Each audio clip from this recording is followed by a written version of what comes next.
Muy buenas tardes a todos. Bienvenidos a esta 42ª entrega de Lágrimas en la lluvia, el programa que aspira a marcar la diferencia en complicidad con un público diferente. Hoy, 11 de septiembre, es la Diada, fiesta oficial de Cataluña, en la que se recuerda la caída de Barcelona en manos de las tropas borbónicas durante la Guerra de Secesión, allá por 1714. Aprovechando la efeméride, dedicamos nuestro programa a Cataluña, con el respeto, comprensión y cordialidad debidos a una de las tierras de España que más han contribuido a su grandeza y diversidad. Decía Tirso de Molina, recordando una visita del rey Carlos I a Barcelona, que la lealtad de Cataluña, si en conservar sus privilegios es tenacísima, en servir a sus reyes es sin ejemplo extremada. Y esa lealtad ha permitido desde mediados del siglo XII, cuando los condes de Barcelona entroncaron con la corona de Aragón, que los catalanes hayan compartido una misma misión histórica con los otros reinos de España.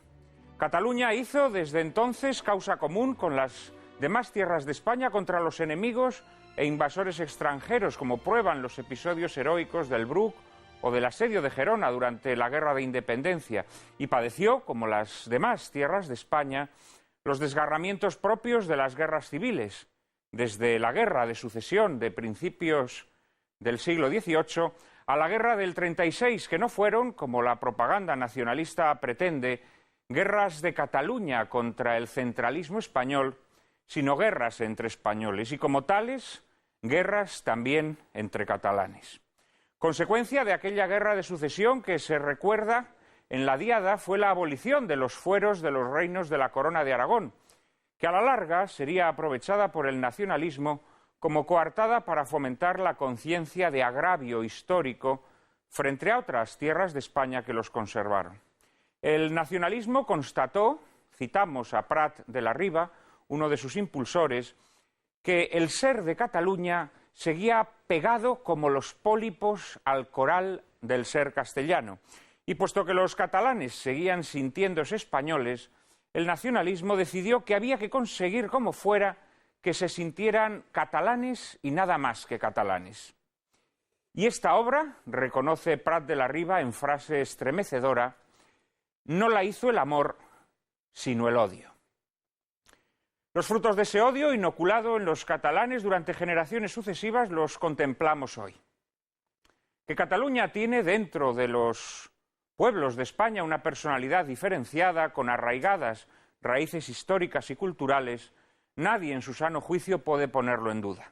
Pero de ahí a utilizar esa personalidad diferenciada como cobertura política por quienes presentan a Cataluña como una víctima de la opresión española, media un gran trecho. Escribía Josep Pla, uno de los más ilustres hijos de Cataluña: ¿tendremos algún día en este país una auténtica y objetiva historia? ¿Cuándo tendremos una historia que no contenga las memeces de las historias puramente románticas que van saliendo? Tales manipulaciones románticas han logrado a la postre encanallar hasta extremos inverosímiles las relaciones de Cataluña con los demás pueblos de España. José María Pemán, en un valiente artículo publicado en ABC allá por 1970, en plena dictadura franquista, se rebelaba contra quienes querían convertir el uso de la lengua catalana en un problema. El catalán, afirmaba el gran escritor gaditano, no es un problema, es una evidencia. Lo que ocurre es que las evidencias cobran fisonomía contorsionada de problema cuando son manejadas por los políticos, que esos sí son un problema. Y denunciaba Pemán en aquel artículo a quienes desde instancias oficiales prohibían o perseguían el uso del catalán. El catalán, concluía Pemán, es un hecho que significa enriquecimiento y aumento para España. Lo que durante la dictadura pretendió hacerse con el catalán es lo que hoy, de forma acentuada, se pretende hacer desde posiciones nacionalistas con el castellano y con todo signo cultural que muestre la identidad española de Cataluña. Sobre Cataluña y sobre el nacionalismo catalán hablaremos hoy en compañía de Jorge Trías, Xavier Pericay, Jordi Canal y Miguel Ayuso. Les prometo un coloquio formidable. Pero antes, como siempre, María Cárcava les anticipa la película que lo ilustrará. Muy buenas tardes, Juan Manuel, y muy buenas tardes a todos ustedes. La película que veremos hoy se titula Companys, Proceso a Cataluña, dirigida por Josep Maria Forn en 1979. De la obra de Forn, que abarca más de medio siglo, podemos destacar títulos como El notable policía con muerte al amanecer, José María, una película de bandoleros tributaria del western, o La piel quemada, obra de denuncia en tono neorrealista sobre los emigrantes en Cataluña, entre otras. Fue el mismo Josep Maria Forn, con ayuda de Antoni Freixas, el responsable de guionizar esta cinta, en la que se narra el último año y medio de la vida del que fuera líder de Esquerra Republicana y presidente de la Generalitat de Cataluña, Lluís Companys, desde su exilio a Francia en enero de 1939 hasta su fusilamiento en octubre de 1940 en el castillo de Montjuïc. De la fotografía del film se encargó el veterano Cecilio Paniagua, que previamente había dado muestras de su buen hacer en obras señeras del cine español como Amanecer en Puerta Oscura de José María Forqué o Novio a la vista de Luis García Berlanga, y que también dejaría su impronta en el cine americano en títulos como Caza implacable, 100 rifles o La luz del fin del mundo. Será el actor Luis Iriondo quien encarne a Lluís Companys, acompañado en papeles secundarios por actores habituales de nuestro cine como Xavier Elorriaga o Agustín González. No les contaremos la trama de la película, pues sospechamos que ya la saben, aunque muchos de ustedes es probable que no compartan el tono hagiográfico con que se retrata Companys.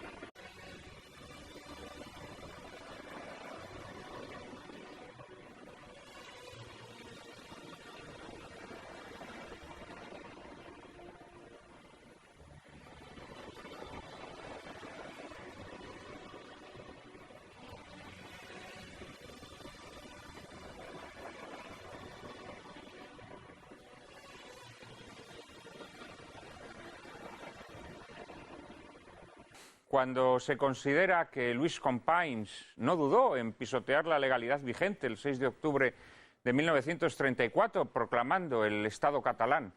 También si se tienen en cuenta pequeñeces tales como que tras el estallido de la Guerra Civil repartiera armas entre las milicias anarquistas, propiciando que durante más de 2 años cientos de templos fueran saqueados y profanados y miles de personas inocentes fueran detenidas, torturadas y fusiladas sin ningún tipo de control. Más de 8.000 catalanes fueron asesinados entre 1936 y 1939, siendo Companys presidente de la Generalitat, entre ellos más de 2.000 religiosos. Nada de esto nos cuenta Josep Maria Forn en su película, que prefiere centrarse en las postrimerías de Companys desde su exilio en Francia a su fusilamiento, previa detención por la Gestapo y consejo de guerra sumarísimo. El proceso de Companys, es cierto, estuvo lleno de irregularidades, sobre todo en su detención y posterior traslado a España, pero no es menos cierto que las atrocidades que amparó, auspició, encubrió y permitió como presidente de la Generalitat fueron incontables. En Companys, Proceso a Cataluña, Forn liga abusivamente, ya desde el título, el destino de este malhadado político a Cataluña. Pero lo cierto es que si Companys no hubiese sido ejecutado, su mitificación habría resultado imposible y hoy sería un recuerdo vergonzoso para todos los catalanes. Tenemos hoy con nosotros a 4 invitados de excepción que sin duda podrán hacer interesantes consideraciones sobre la película. Paso a presentárselos. Está con nosotros, visitando por primera vez el plató de Lágrimas en la lluvia, Jordi Canal. Es historiador y profesor en la Escuela de Altos Estudios de Ciencias Sociales con sede en París. Autor de los libros El carlismo, 2 siglos de contrarrevolución en España, y Banderas blancas, boinas rojas, una historia política del carlismo, 1876-1939. En la actualidad dirige una historia contemporánea de España en 6 volúmenes para la editorial Taurus y la Fundación Mafre. Y el próximo año aparecerá también editada o coordinada por él y por Ángel Duarte, una historia del nacionalismo catalán, publicada en esta misma editorial, en Taurus. Muchísimas gracias, Jordi, por estar con nosotros hoy. También con nosotros está, en cambio, un veterano de Lágrimas en la lluvia, a quien todos ustedes conocen bien. Se trata de Miguel Ayuso, es catedrático de la Facultad de Derecho de la Universidad Pontificia Comillas de Madrid y doctor honoris causa de la Universidad de Udine. Presidente de la Unión Internacional de Juristas Católicos, dirige la redacción de la revista Verbo y coordina el Seminario de Derecho Natural y Filosofía del Derecho de la Real Academia de Jurisprudencia y Legislación. Es además autor de 20 libros, entre ellos La Constitución Cristiana de los Estados y La Política, Oficio del Alma. Acaba de publicar que tengo entre mis manos, El Estado en su laberinto, del cual tendremos ocasión de hablar esta tarde. Miguel, como siempre, muchísimas gracias por estar hoy aquí. Muchísimas gracias a ti. Y también en este 11 de septiembre contamos con la presencia de otro habitual ya de Lágrimas en la lluvia. Se trata de Jorge Trías Sañer. Es abogado y escritor. También ha desempeñado responsabilidades políticas. Secretario general de la Liga de Cataluña y diputado en el Congreso de los Diputados. Fue portavoz de la Comisión Constitucional y comisionado por las Cortes Generales para la redacción de la Carta de Derechos Fundamentales de la Unión. Colaborador habitual de prensa, es autor del libro de poemas Desde la incertidumbre. Y tengo entendido que nos aguarda un segundo libro de poemas salido de tu numen. Querido Jorge, muchísimas gracias por estar con nosotros. Muchas gracias a ti por invitarme otra vez. Y cerramos este cuarteto con otra novedad en Lágrimas en la lluvia. Se trata de Xavier Pericay. Es licenciado en Filología Catalana por la Universidad de Barcelona. En 2005 suscribió el manifiesto por un nuevo partido político en Cataluña. Actualmente da clases de periodismo en la Universidad de las Islas Baleares y colabora de forma regular en el diario ABC. Es autor, entre otras obras, de Progresa adecuadamente, una selección de artículos sobre enseñanza y lengua en la Cataluña del siglo XXI, del libro de memorias Filología Catalana y del ensayo Josep Pla y el viejo periodismo. Xavier, muchísimas gracias por estar hoy aquí y a pesar de que eres nuevo en estas lides, me gustaría preguntarte tu opinión sobre la película que vamos a tener la ocasión ahora de ver, de que les trazases unas líneas maestras a nuestros espectadores. Bueno, muchas gracias por invitarme. Bueno, yo diría que la película, más que la película, los hechos que narra la película, ya que de eso se trata, son en general los hechos reales que sucedieron entre el momento del exilio del presidente Companys y su fusilamiento en el castillo de Montjuïc, ¿no? A mí me parece que lo que es este año y medio aproximadamente que transcurre, o quizá un poco más largo. Un poquito más de año y medio, sí. Un poquito más de año y medio. Lo que realmente ocurrió con la persona de Companys, es decir, su secuestro en Francia, su traslado, digamos, a España, su juicio, por lo que yo tengo entendido, refleja bastante bien lo que fue en realidad, ¿no?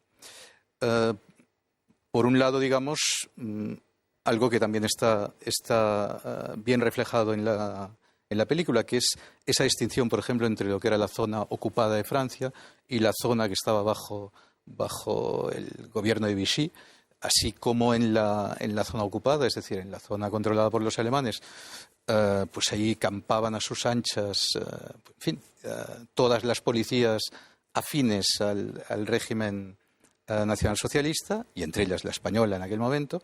Pues en la zona de Vichy había un gobierno constituido que, a pesar del intento, y se ve en la película, del embajador Lequerica, de conseguir efectivamente también una lista de nombres de políticos republicanos, pues este gobierno hizo prevalecer, digamos, la ley, el derecho, e impidió que esta gente fuera de algún modo pues secuestrada, como fue el caso, digamos, de Companys, ¿no? Más allá de este hecho, la película plantea, sobre todo a través del juicio, digamos, un poco lo que podríamos llamar, antes has hecho referencia a ello, las responsabilidades de Companys a través de lo que el juez instructor de algún modo va recordando, a través de lo que el propio Companys responde, ¿no? Y allí es donde probablemente, efectivamente, hay muchas lagunas.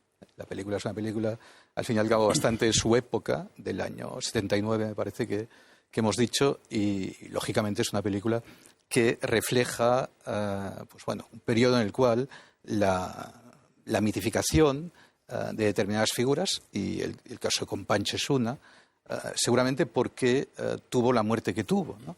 Y de este modo, pues, todo lo que fue realmente su pasado político es algo que queda siempre en segundo plano, ¿no?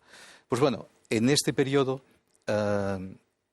efectivamente, una película de este tipo, pues, lógicamente, ahondaba sobre todo en aquello que podía, de algún modo, favorecer el personaje. En cosas que en parte eran ciertas. Por ejemplo, Companys, si bien tuvo esa responsabilidad como dirigente, como presidente de Cataluña, responsabilidad indirecta, en la muerte, en el asesinato incluso de muchos ciudadanos, tuvo también, y eso también consta documentado, pues muchas intervenciones para salvar muchas vidas. Y es algo que aparece también en la película, ¿no?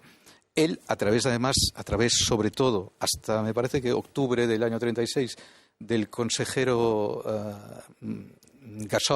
Ventura Gasol, pues intervino en muchísimos casos para salvar, por ejemplo, a católicos que realmente estaban en peligro de muerte, como así sucedió con los que no pudieron ser salvados, y para salvar a muchísimos católicos o no católicos que, sobre todo los anarquistas, la FAI, pues les tenían puesto casi el arma en la sien, ¿no?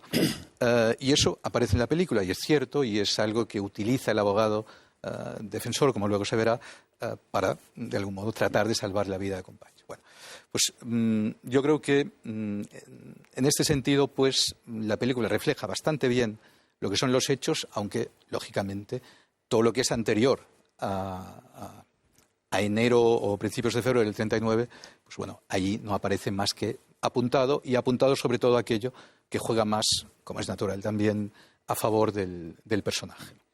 Sí, yo creo que la gran acusación que se le podría hacer es sobre todo la debilidad, es decir, cuando él deja que los anarquistas Durruti y García Oliver se hagan con el mando efectivo en lo que es la intendencia, sí, lo que pasa es que militar en Cataluña, porque realmente permite que se organice una especie de ejército paralelo o de fuerza paramilitar, pero en aquel momento descontrolada, ¿no? Yo creo que era eso o el éxito de la sublevación. Y no lo digo como justificación. Bueno, sí, pero luego la sublevación es reprimida. No, sí, pero el general Godez, creo que es, la sublevación reprimida, sobre todo capitula, gracias...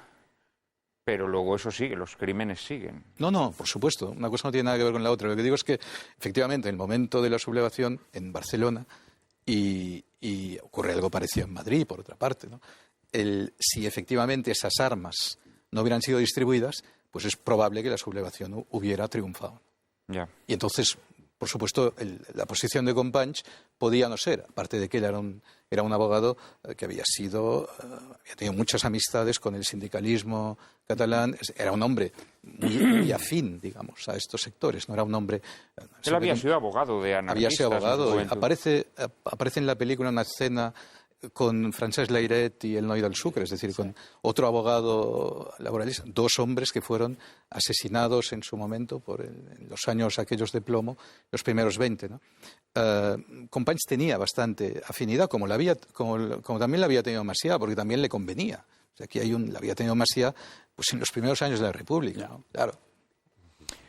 Jorge, ¿qué les dirías a nuestros espectadores sobre la película que van a ver? Pues yo creo que es una película interesante y, como ha dicho Xavier, refleja bastante bien, con múltiples errores, lo que ocurrió entre el secuestro, detención, el traslado, juicio y fusilamiento de Companys. Yo recuerdo, porque he sido o soy actor y espectador directo de la vida política catalana, tanto familiar como personalmente, desde la época de la Restauración hasta que yo fui diputado entre el año 96 y el 2000 por Barcelona. Mi abuelo fue uno de los líderes carlistas que se repartían las circunscripciones con Francesc Cambó en la época de la Restauración, entre el 16 y el 20, y el 19, perdón. Mi padre se sublevó y fue uno de los fundadores de la Falange catalana. Mis hermanos estuvieron todos en la oposición al franquismo durante la universidad y después, como tú conoces bien, y yo fui conservador, diputado, organicé con Josep Pla la visita del príncipe de España a los escritores, el primer viaje que hizo a Barcelona, y conozco bien toda la génesis, bien, y procuro ser objetivo. Y tuve una profunda amistad con uno de los asesores de la película, que fue el historiador Benet. Benet, que he traído su libro, me acuerdo, que siempre... Benet, ¿no? Josep Benet, que es el que ha analizado el juicio con detalle sobre la muerte del presidente Companys, ¿no? La película... hay datos que bueno, es una película, un docudrama, pero que no son ciertos. No hay ningún voto particular, ningún general emitió un voto particular a la sentencia. Hay datos muy curiosos. El secretario instructor de la causa acabó asesinando a su mujer y suicidándose al cabo de 3 meses por razones que se desconocen y se ocultan también en la película. Es cierto que Companys y el consejero Ventura Gasol y un hermano de mi abuela materna, que era vicepresidente del Tribunal de Casació de Cataluña, que se llamaba Bertran de Quintana, sacaron a mucha gente de Cataluña, entre otros a mi propio padre y mi abuelo, que estuvieron 4 meses escondidos, pudieron salir gracias a un salvoconducto de la Generalitat. Después ellos también procuraron hacer lo mismo, sacando a gente de los campos de concentración que estaban en el sur de Francia e intentando que se pudiesen ir a América, ¿no? Exiliados. Pero la película tiene, como digo, cosas que son correctas, porque sí que es cierto que la Generalitat hizo algo, hizo bastantes cosas por salvar porque gente que los hubiesen dado el paseillo en la Rabasada, que era donde normalmente se fusilaba al amanecer en la época posterior a la sublevación. Hombre, sí que es cierto que también hubo muchos desmanes. Por ejemplo, todos los 27 monjes de Montserrat que fueron asesinados por el hecho de ser monjes, ¿no? Fueron unos años muy duros, muy oscuros, sobre los que no se ha dicho toda la verdad. Yo fui testigo esencial porque se le imputó en una de estas películas en televisión de Cataluña a mi padre haber participado directamente en el juicio como testigo. Mi padre, por ejemplo, fue citado tanto al juicio de Carrasco y Formiguera como al de Companys y no asistió, siendo militar.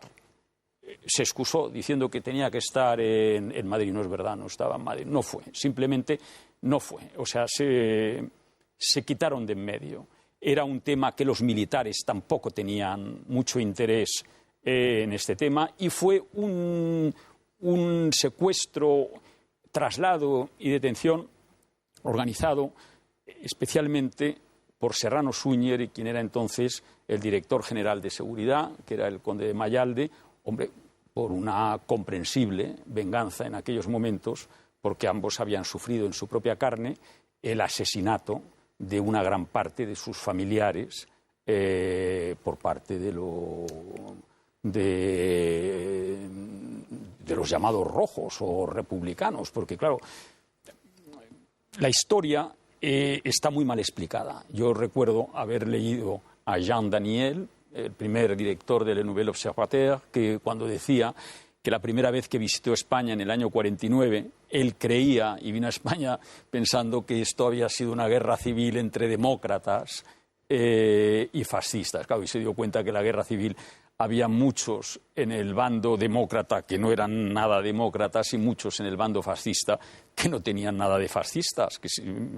Entonces hay una confusión y todavía no hay una perspectiva suficiente para analizar esa época. Pero en síntesis, a mí la película me parece interesante, me parece que refleja con bastante detalle la heroica muerte de Companys y, bueno, no refleja lo que fue la historia, vamos, la historia catastrófica de la gestión, por otra parte, de la Generalitat. El juicio más duro hacia Companys, yo se lo he leído a Cambó, que escribe sobre Companys algo tan impresionante como esto. Si quieres, léelo, lo voy traduciendo. No había pertenecido nunca a la Lliga, se refiere a Companys, ni a ninguna capillita catalanista. No solo no había sido nunca catalanista, sino que en su primera juventud era claramente anticatalanista. Esto se está refiriendo a Companys. Era un revolucionario, un anti todo lo existente. Cuando las circunstancias le dieron el poder, se sintió un hombre de gobierno. Y ya que tenía que actuar como catalán, es posible que llegase a sentirse catalanista en los últimos años de su vida. Dice, el fusilamiento fue un inmenso error de Franco. Y se pregunta, ¿injusto? Dice, bueno, él, el 6 de octubre del 34, había cometido igual delito que los militares y fue indultado. En 1936, él hizo fusilar a todos los militares que se sublevaron. Esto lo dice Cambó en sus memorias. En fin, pues esto no lo refleja. Un juicio poco benigno sobre Companys. Miguel, ¿qué les dirías a nuestros espectadores sobre la película que van a ver? Bueno, yo comparto una buena parte de las cosas que se han dicho hasta ahora, de tal manera que voy a procurar reiterar lo menos posible y solo añadir alguna cosa que complemente lo dicho. Bueno, partiendo por el final de la intervención de Jorge Trías, efectivamente yo creo que y con ese juicio despiadado de Cambó, yo creo que la película es interesante, creo que la película refleja de una manera sustancialmente correcta esos hechos. Ahora bien, se trata, y esto es lo que no cabe olvidar, de una película apologética.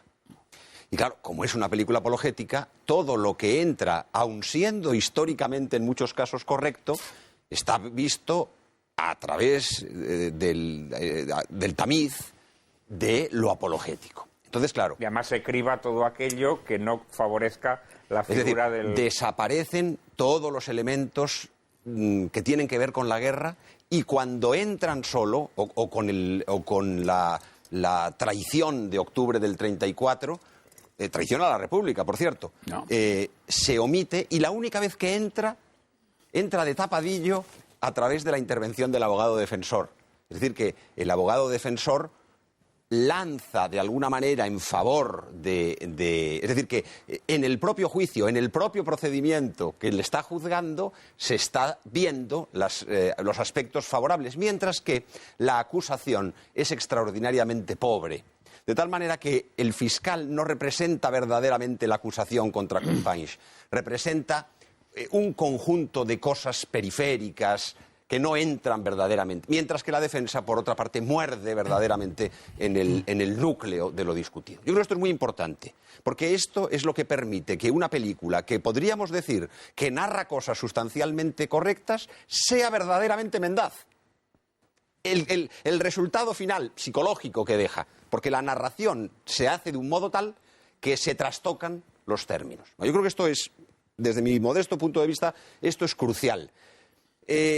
Todo lo demás, Bueno, yo sinceramente creo que en lo que se ha dicho aquí se han dicho cosas sustancialmente correctas. Companys procede de la izquierda, no es un catalanista, o mejor dicho, no es un catalanista como Cambó. De esto tendríamos que hablar luego probablemente a lo largo del programa. Pero esto es lo que marca un cierto catalanismo emergente y luego futuro, que va a ser ligado a la izquierda dura. También es cierto que Companys, por más que hubiera hecho algo en favor de salvar algunas vidas, no es menos cierto que él es el máximo responsable de todo lo que ocurre allí. Es decir, en realidad se trata de una persona que tiene grandes responsabilidades. Otra cosa distinta es un procedimiento de detención cercano al secuestro en el extranjero y su introducción en territorio nacional. Esto hoy, para todos los que son partidarios de que no hay perdón ni olvido y para todos los que son partidarios de una justicia penal internacional que no tenga fronteras de ningún tipo, será bien visto. Para quienes creemos que de alguna manera la justicia humana tiene que detenerse ante algunas cosas, que existe el tiempo, que existe la prescripción y que existen límites, pues a mí no deja de producirme disgusto ese tipo de procedimientos. Luego hay unas cosas menores, si se me permiten, que afean un poco la película, ¿no? Pues claro, cuando uno ve las secuencias del Consejo de Guerra, que probablemente son excesivas, dura demasiado y pierde un poco el interés, no tiene demasiada autenticidad o demasiado interés, me parece a mí, las escenas del Consejo de Guerra, pues claro, aparece una composición impar en la que el presidente del tribunal no está en el centro, en la que el fiscal lleva un uniforme con 2 estrellas de teniente coronel en la manga, mientras que la gorra que tiene sobre la mesa tiene solamente una de comandante, los rombos donde están el cuerpo al que pertenecen, pues es de caballería y no el de auditor de guerra en quien acusa. Digamos, hay algunos pequeños detalles que dejan mucho que desear desde el punto de vista de lo que es la composición de lo que es la composición y el desenvolvimiento del Consejo de Guerra. Yo por el momento ya digo, casi todo lo que se ha dicho lo comparto. Y yo añadiría como idea central de lo que yo quería decir sobre todo eso: no nos dejemos llevar por que la narración sea fundamentalmente acertada, porque el tono apologético, el tinte apologético distorsiona todo. Bueno, hay una cosa también muy evidente en lo que le ocurre a Companys, es decir, los delitos o los crímenes que se le atribuyen y que ciertamente él es responsable como mandatario máximo de la Generalitat, al menos de haberlos no amparado, pero sí permitido, ¿no? Esos delitos en la España nacional y en la España republicana, indudablemente, sí, esos delitos si hubieran sido castigados con la pena capital. No, eso sí. Hubieran sido castigados con la pena capital, O sea, esto es así, Sin duda. Yo establezco una distinción, como bien ha dicho Miguel, con el procedimiento a través del cual Companys fue introducido en España. Pero los delitos... Sí, hubieran dado lugar. Si es detenido durante la guerra... Perdón que te interrumpa. En los dos bandos. Sí. Supongamos que un Companys del bando nacional hubiese sido apresado por las autoridades republicanas. Es que había pena de muerte, entonces. Claro. Bueno, hubo pena de muerte hasta la Constitución. Godet fue fusilado. Godet aparece en escena en la que Companys le pide que por radio emita un mensaje para impedir que continúe la sublevación, dado que ha perdido. Pero se omite cuidadosamente que Godet fue fusilado. Sí. Es decir, que por eso digo que la película es apologética. Jordi, terminamos esta ronda previa a la película contigo. Sí, no, yo... Unas pequeñas notas sobre la película. Yo coincido en que a mí me parece una película interesante y refleja bien, yo creo, 2 cosas de las que ya se ha hablado y que voy a intentar formular de manera algo distinta. Es decir, por una parte, yo creo que es un buen reflejo de la época. Es una película, lo decía Xavier, hecha en 1979 y que yo creo que realmente algunos de los elementos que aparecen, el público lo verá, responden mucho a ese momento de la transición. Eso por una parte. Y por la otra, a mí me parece una película que es un buen reflejo de lo que podríamos llamar el relato nacional nacionalista catalán dominante. Digamos, cuando se hablaba, y yo creo que no es que el autor, digamos, aquí el director de la película intente destacar algunas cosas, ocultar otras. Yo creo que simplemente está recogiendo el relato que se ha ido construyendo en las décadas anteriores y que es el relato nacionalista dominante hasta hoy en Cataluña. Y en ese sentido, yo creo que por eso mismo se centra en esos momentos del 39-40. Porque, como tú decías, la debilidad de Companys es muy grande. El único momento en el que Companys no es débil, para decirle de alguna forma, en la que se muestra como gran personaje, Ante el como pelotón, político, ¿no? es justo en ese momento, en el 39-40. Eso no lo ha hecho nunca antes, ni en el 31, ni en el 34, ni en el 36. Digamos, ese es el único momento. Y eso es lo que lo convierte en presidente mártir, por una parte, y como gran presidente de Cataluña. Digamos, es como si, digamos, ese martirio final le redime de todas las actuaciones anteriores. Y de ahí que me parece que la película parte de ese momento, porque no puede partir de otro. Y luego, a partir de ese momento, como se ve en la película, se recuerda su propia historia, pero sin entrar demasiado en ello. Estoy de acuerdo, en el 36 se cuenta justo ese momento en el que Godet habla por radio y hace esa locución, pero no se cuenta lo que está ocurriendo en la calle, para decirlo de alguna forma. En el 34 se cuenta, digamos, el discurso, él hace el discurso, pero no entramos en lo que significa el 34. Pero, en todo caso... La proclamación del Estado catalán. Claro. Y luego, en el 35, cuando sale de prisión,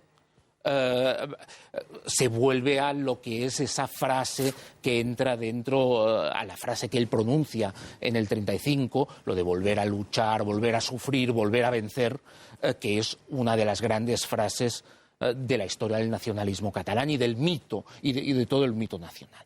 En todo caso, la película sí que da algunos apuntes, me parece interesantes, para entender alguna cosa de la prehistoria de ese Companys mártir.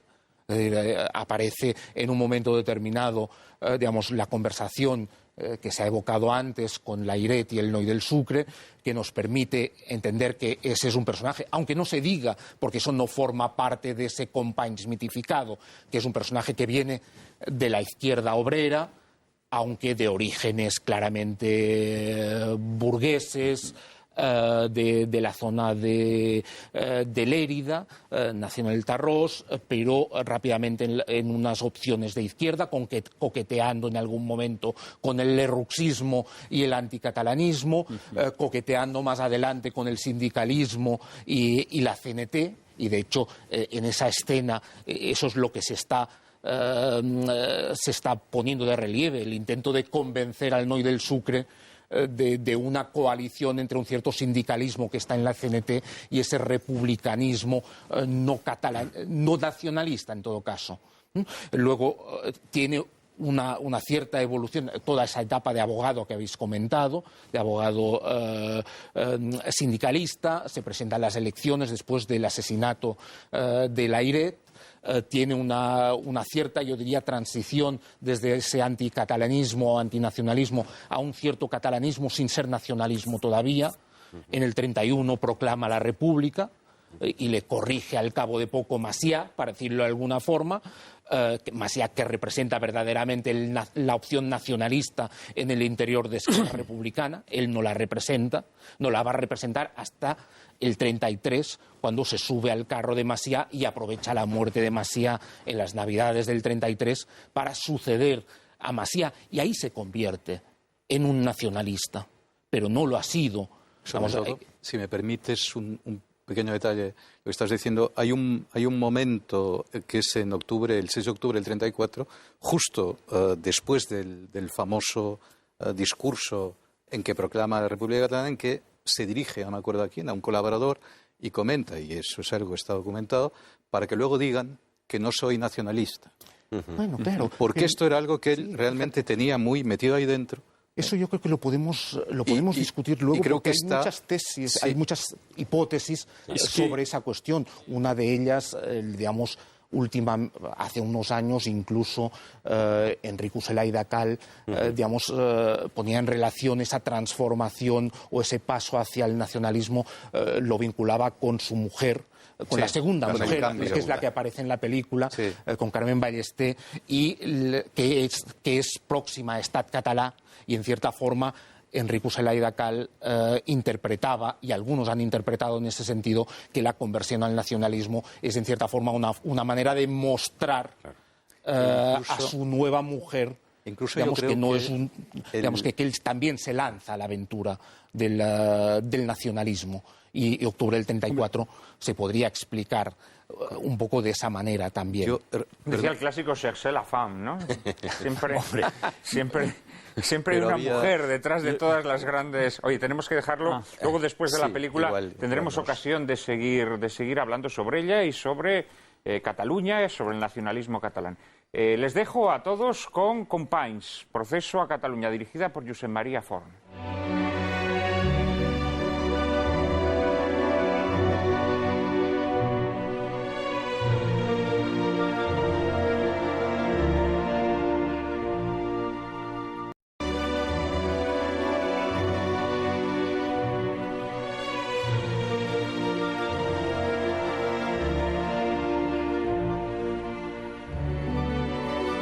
Buenas tardes otra vez. Veíamos cómo en un gesto de gallardía última Companys se descalzaba antes de ser ejecutado para morir en contacto con la tierra a la que tanto daño había causado. Nuestra intención en Lágrimas en la lluvia es no perder el contacto nunca con nuestros espectadores. Por eso hemos dispuesto una dirección de correo electrónico a la que pueden hacernos llegar todas sus sugerencias y propuestas.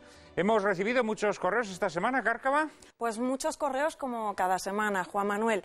Pedimos que nos enviaran mensajes en tropel y nuestra petición ha sido atendida. En general, a nuestros espectadores les gustaría que hiciésemos más programas sobre las mentiras de la historia. Por ejemplo, José Manuel Márquez disfrutó enormemente el pasado domingo con el film que ilustró nuestro coloquio, El hombre que mató a Liberty Balance, de John Ford, y afirma que si la gloria existe, el cine de John Ford es su antesala, que es pura liturgia. Ford es un poeta que hace cine. Muestra don José Manuel su desacuerdo con algunas de las posturas adoptadas por nuestros invitados de la semana pasada y nos propone que dediquemos un programa al tema de las generaciones. ¿Cuántas son las que conviven hoy en España? ¿Cuáles sus rasgos definitorios, sus proyecciones, sus cambios más recientes, etcétera? Nos sugiere que para ilustrar el debate imitamos el film de Manuel Summers, el del rosa al amarillo, que trata el tema del enamoramiento en la España de los años 50. Más correos. Alejandro Torres propone que tratemos el tema del catolicismo contra o versus el protestantismo. Y Antonio Sebastián nos pide que hablemos del aborto a la luz de la película Belinda de Jan Negulesco. Nuestro grupo Conquense te felicita, Juan Manuel, por reivindicar la figura de Pío IX y alaba las intervenciones de dos de nuestros invitados más queridos, Andrés Gambra y Javier Paredes. Por último, Pedro Panadero desea que rememoremos la batalla de las Navas de Tolosa y Antonio Suárez desde Sevilla y Rocío Alcalá desde Oviedo nos piden que analicemos el papel de los intelectuales en la actualidad. Saben que pueden enviarnos sus opiniones y sugerencias a la siguiente dirección de correo electrónico: lágrimas@intereconomia.tv. Repetimos, lágrimas@intereconomia.tv. Y ahí estaremos, María Cárcava y yo mismo, siempre dispuestos a atender esas propuestas y sugerencias. Seguimos tomando nota de los temas que nos sugieren. También lo hacemos de las películas, pero tienen que considerar una cosa: las películas es muy complicado puesto que no podemos disponer de todas ellas, concretamente las películas que nuestros amables espectadores nos sugieren, tanto del rosa al amarillo de Manuel Summers como Belinda, película de Jan Negulesco, son películas a las que no podemos acceder porque no forman parte de los catálogos que manejamos, pero tomamos cumplida nota de las sugerencias que nos proponen, como seguiremos haciendo siempre. Seguramente que en muchos de nuestros espectadores esta película habrá suscitado opiniones encontradas. Ciertamente es una película que no deja indiferentes, porque es una película, como nos decía Miguel Ayuso, apologética, una película que toma partido y que incluso en su toma de partido y jugando con ese tono, como decía yo, casi documental que tiene, porque la película tiene mucho de docudrama, claro, hace elecciones absolutamente insostenibles. Por ejemplo, me comentaba Jorge Trías durante la emisión de la película que no existe constancia de que Companys fuese torturado. No, bueno, bastante tortura es separarle de la familia, secuestrarlo, tenía un hijo deficiente mental que le preocupó siempre muchísimo y fue su obsesión con sus hermanas. La misma entrevista final con sus hermanas fue dramática, pero yo, de lo que había hablado con Benet y de lo que he leído de Benet, no tengo constancia que hubiese sido torturado como se expone en la película. Es más, él llevaba siempre, era un hombre presumido, un pañuelo, el mucadó, el famoso mucadó blanco, que lo llevó siempre y fue fusilado con el mucadó blanco, que se tintó de sangre, y me pidió Benet a ver si lo podía recuperar de alguno de los archivos o almacenes que hay en la Dirección General que tiene la policía en Madrid, y me acuerdo que me fui a donde tienen unos archivos impresionantes, a ver toda la documentación que había sobre Cambó. Incluso siendo diputado, algunos temas no me dejaron acceder a ellos. Me fui a Burgos a ver los archivos de la antigua Capitanía General, que son impresionantes. Los miles y miles de legajos de todos los juicios sumarísimos que acabaron, pues muchos de ellos en fusilamientos y otros en condenas a muerte, que después fueron conmutadas, como la del poeta Marco Sana, que también fue condenado a muerte. Todas con un procedimiento. O sea, hay dos tipos de, digamos, crímenes, entre comillas, que se cometen en la guerra civil. Aquellos que son unos crímenes legales, amparados por una legalidad, justa o injusta. Hombre, es patético, desde el punto de vista jurídico, que con arreglo a una ley inventada se le impute a Companys de conspiración para la rebelión, porque los que se sublevaron fue el ejército, no fue Companys. Companys se sublevó en el año 34 contra la República, pero no contra nadie en el año 39. Quien se subleva es el ejército y pierde la sublevación en Barcelona, esencialmente dada la actuación leal a la República de la Guardia Civil, que se pone al servicio de la Generalitat. Una persona que probablemente le repugnaba al general de la Guardia Civil o coronel Escobar, que ganó. Estuvimos considerando la posibilidad de poner una película sobre el general Escobar, que fue fusilado por Franco, y la historia suya novelada ganó un premio Planeta, que es interesantísima, la historia del general Escobar.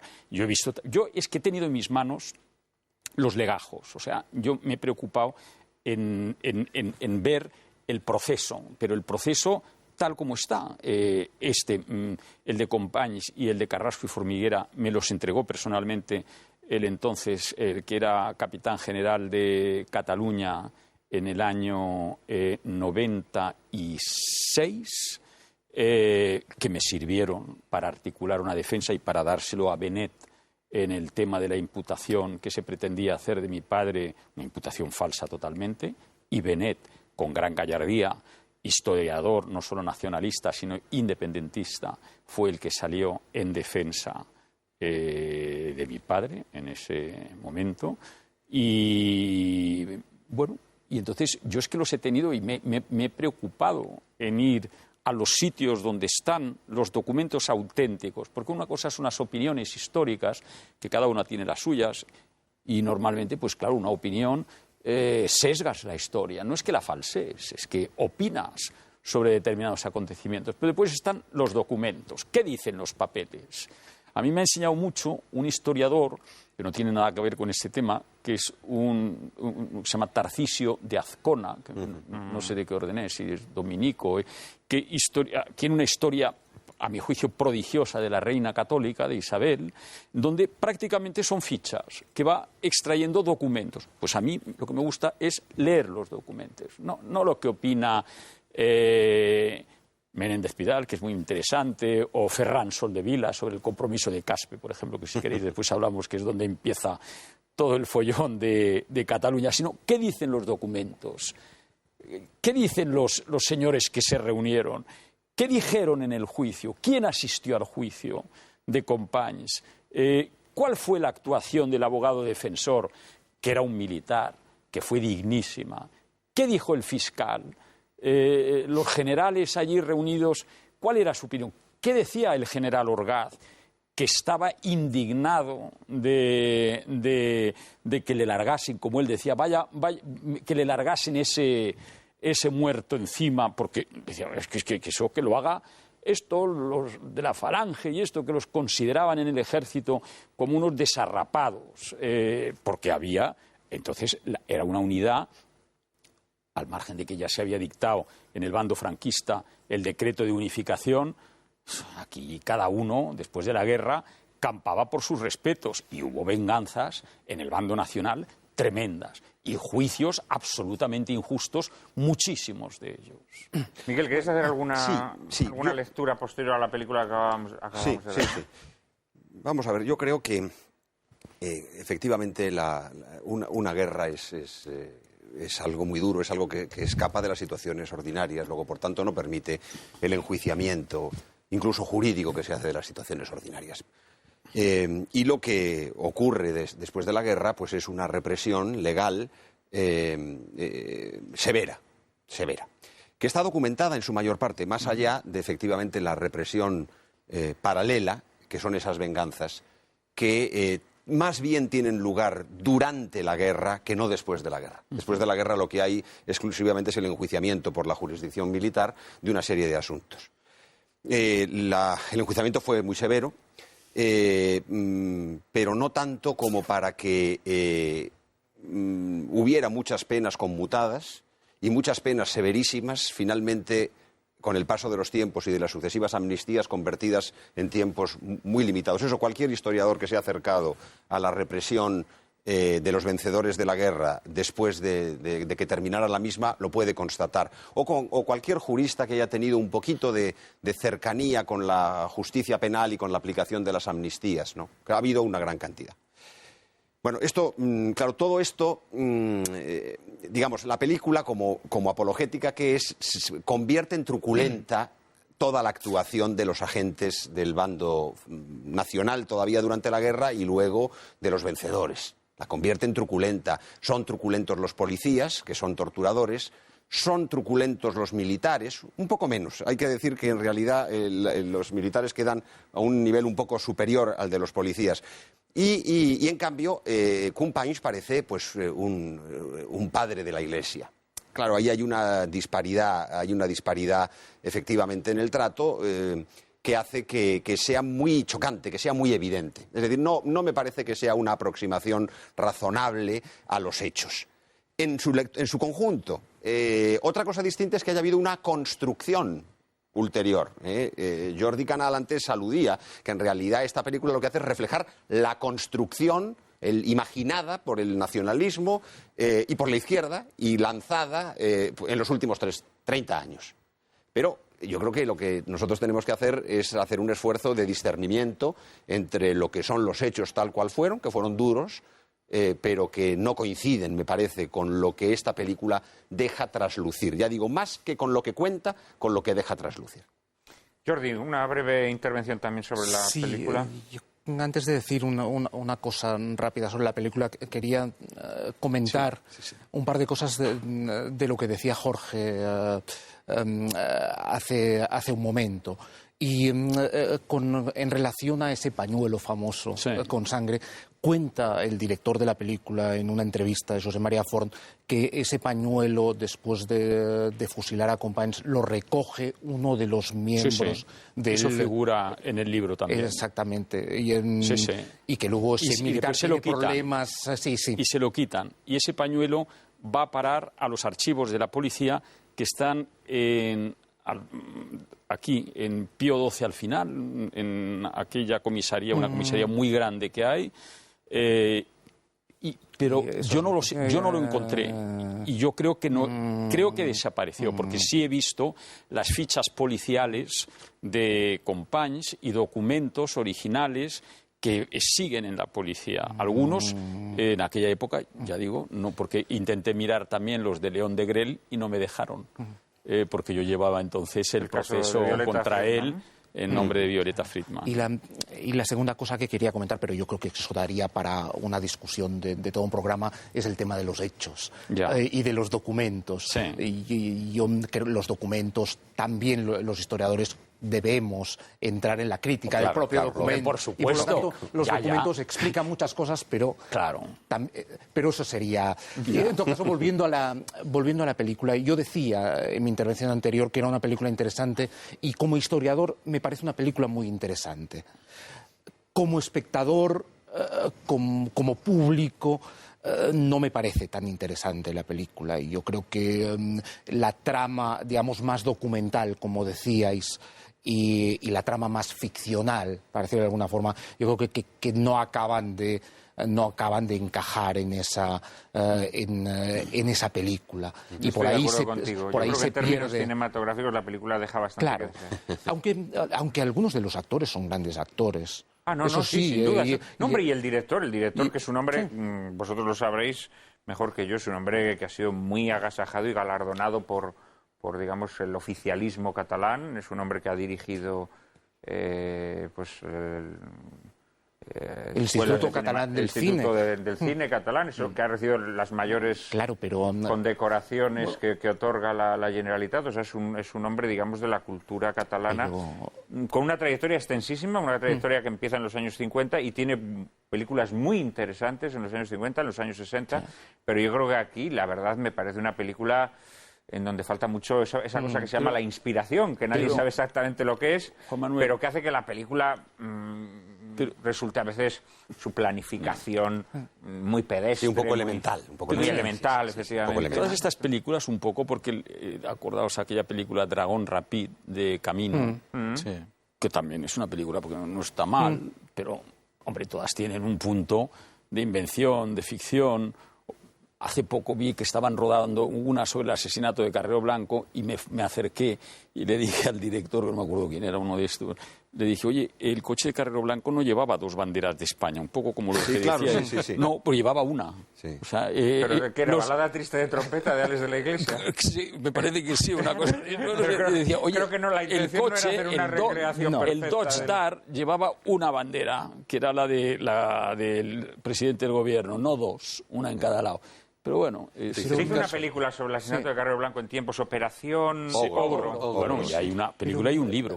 Xavier, cerramos este pequeño mini bloque ya de comentario final sobre esta película, antes de dar paso a María Cárcava. Yo quería abundar en algo que antes de la película ha mencionado Jordi Canal, que me parece, y que ahora hemos estado comentando también un poco, esa clave trágica de la película, que tiene también mucho que ver y que es un poco la clave trágica incluso de la propia vida de Companys, como si efectivamente, por ejemplo, cuando lo detienen en aquel pueblo, me parece, de Bretaña, o donde está, ¿no? Hay una cierta, la película sí lo presenta, ¿no? Una cierta voluntad por su parte, no de que lo pillen, pero casi, ¿no? Es decir, no hay realmente una sensación de estar en peligro, como si él, de algún modo, ya aceptara una especie de destino, ¿no? Y, en este sentido, hombre, no diré yo que quisiera realmente. Es verdad que está el tema del hijo, ¿no? Y es cierto, pero aún así el tema del hijo, claro, es un tema que al final él, pues como me parece que le dice su mujer en aquel momento, hombre, te podrás cuidar del hijo mucho mejor si salvas la piel que si te detienen, claro. Por lo tanto, hay algo que me parece que cuadra bastante con lo que decía antes Jordi, de este segundo Companys a partir del 33-34, es decir, cuando él es presidente de la Generalitat y luego con el 6 de octubre, convertido en una especie de héroe un poco de Cataluña, ¿no? Que acaba con el destino con que acaban los héroes, es decir, con un destino trágico, ¿no? A ver, un poquito Y más. la película Jorge. seguramente, Sí, lo que quiero decir es que frente a la realidad, la película, esto, digamos, a esto le da, pues claro, mucho más, un empaque mucho mayor que a otros aspectos. Yo, abundando en este aspecto final de la vida de Companys, heroico y mártir, que ha dicho tanto Jordi como Xavier, es que eso sí que está documentado, que Companys se queda y no se marcha, que pudo hacerlo por su hijo. Porque todo eso, Sí, del él dinero lo de la dice. Generalitat y esto, parece que, en fin, es una cosa también un poco inventada de... Parece. Él se queda y está convencido de que está protegido por la legalidad del gobierno de Vichy por su hijo, por el inmenso amor que tenía hacia ese niño, bueno, ese niño que ya era un poco mayor, que estaba, vamos, que era Tenía retraso difícil. mental. Pero él no está bajo el gobierno de Vichy, no está en la, está en la Francia ocupada, sí, sí. claro. A ver, Jordi. Sí, no, yo quería volver para dejarlo apuntado a la discusión anterior sobre la película. Yo creo que habría que relacionarla con una película anterior que no dirige Forn, pero que sí produce Teide, que dirige Forn, que es La Ciutat Cremada. Ciutat Cremada.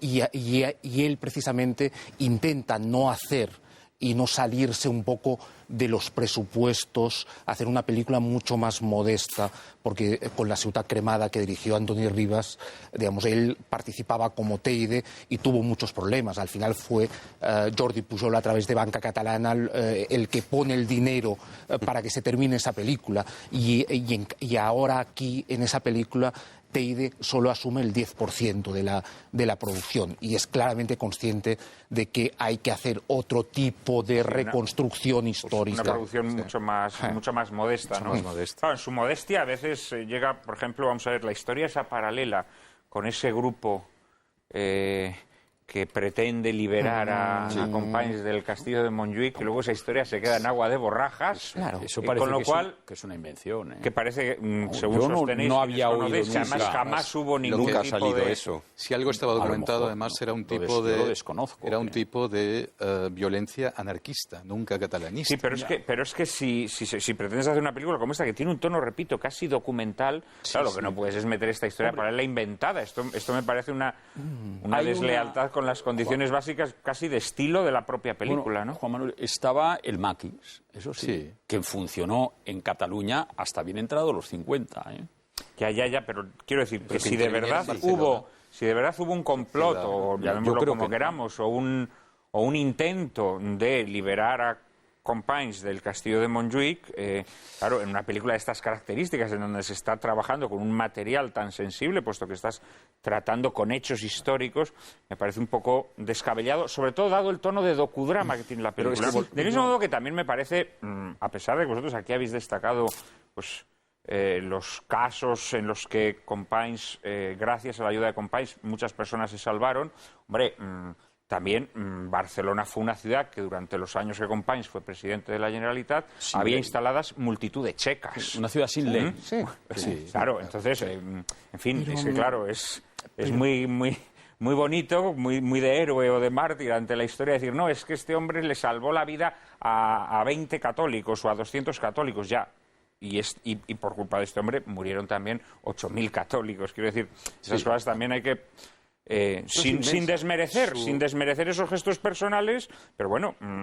Bueno, es que en realidad había el intento de instaurar una república soviética en España. Eso es, Eso forma esa parte es la realidad. del contexto general de la guerra de Por España. eso, por que eso no estamos apoyó- discutiendo aquí, por pero eso que personas como Evidentemente, Cambó y esto, muchas Tenemos- personas apoyaron el alzamiento. Tenemos que dejar la figura de Companys, aunque a lo mejor sale de refilón a lo largo del programa, pero vamos a intentar adentrarnos un poco en la historia de Cataluña y de averiguar si existe alguna razón para invocar la existencia de una Cataluña fuera de España. María Cárcava nos introduce en el asunto.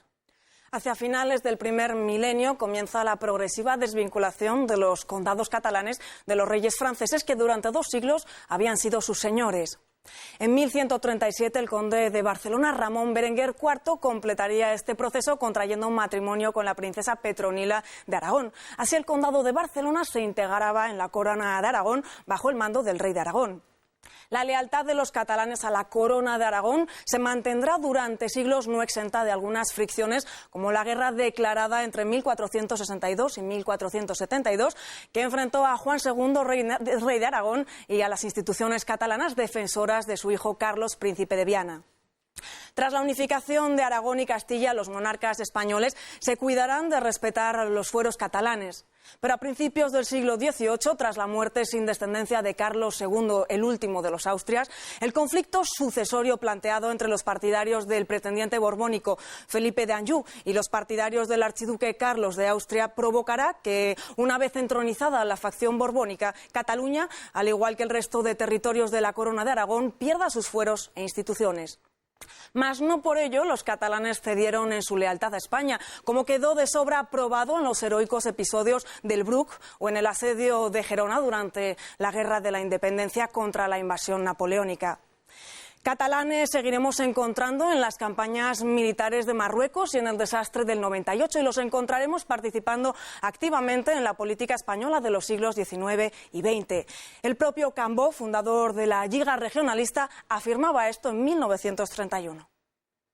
Lo que nosotros queremos es que todo español se acostumbre a dejar de considerar lo catalán como hostil, que lo considere como auténticamente español, que ya de una vez para siempre se sepa y se acepte que la manera que tenemos nosotros de ser españoles es conservándonos catalanes, que no nos españolicemos ni un ápice manteniéndonos muy catalanes, en fin, que la garantía de ser nosotros muy españoles consiste en ser muy catalanes, porque lo contrario es ir contra la naturaleza y por lo tanto debe acostumbrarse la gente a considerar este fenómeno del catalanismo no como un fenómeno antiespañol, sino como un fenómeno españolísimo.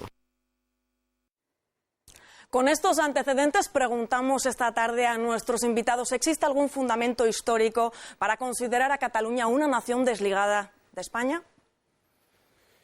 Miguel, acabas de publicar este libro, El Estado en su laberinto, ¿no? Que sí, mientras yo lo leía estos días y preparaba este programa, pues ciertamente contiene reflexiones muy interesantes que nos permiten entender mejor algunos de los procesos históricos que han ocurrido en España en los tiempos modernos, ¿no?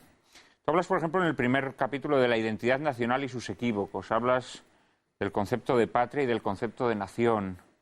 Y hablas también de los nacionalismos, ¿no? Que consideras, digamos, una exasperación del concepto de nación. Si tuvieras que integrar todas estas reflexiones que haces en lo que es la historia de Cataluña y la historia de España, ¿qué momentos destacarías? Estoy seguro que algo tendrías que decir, por ejemplo, sobre ese conflicto, esa guerra de sucesión, ¿no? Sí. Bueno, si me permites, me remonto un poco más atrás con dos pinceladas y entro a continuación en lo que me preguntas. Porque en realidad la respuesta teórica es la transformación del concepto de nación. Es decir, la nación es un concepto cultural, es una realidad existencial, humana, que es ajena a la política. La nación se integra luego en comunidades políticas y durante mucho tiempo, durante todo el medievo y durante toda la edad moderna, en el mundo hispánico, el mundo europeo es otra cosa diferente, podríamos encontrar la existencia de una comunidad política que está integrada por diversas realidades culturales que podemos llamar nacionales y que sería bueno seguir llamando nacionales, pero que la intoxicación ideológica del lenguaje moderno hace que haya que tomar algunas precauciones, ¿no? En el caso de Cataluña, yo creo que estamos en presencia de uno de estos casos en los que realmente estamos con un conjunto de caracteres culturales y sociales que justifican plenamente que se haya podido hablar de una nación. Tiene una larguísima trayectoria desde la época de la marca hispánica, de su independización de los carolingios, pero desde el inicio esa catalanidad es plenamente hispánica, es plenamente española, desde el inicio. Es que incluso caracteriológicamente, más allá de las diferencias que existen entre los distintos territorios hispánicos y las distintas tradiciones hispánicas, a mí me parece muy evidente que en la propia historia de la Cataluña medieval no es una historia profundamente diferente de la Castilla medieval. Existe una unidad de acción y de fe en la empresa de la Reconquista. En realidad, la Reconquista es la que marca las naciones culturales en el mundo hispánico. Hay tres formas fundamentales distintas de la Reconquista. La que recoge la idea imperial visigoda y que se asienta en Asturias y luego en León.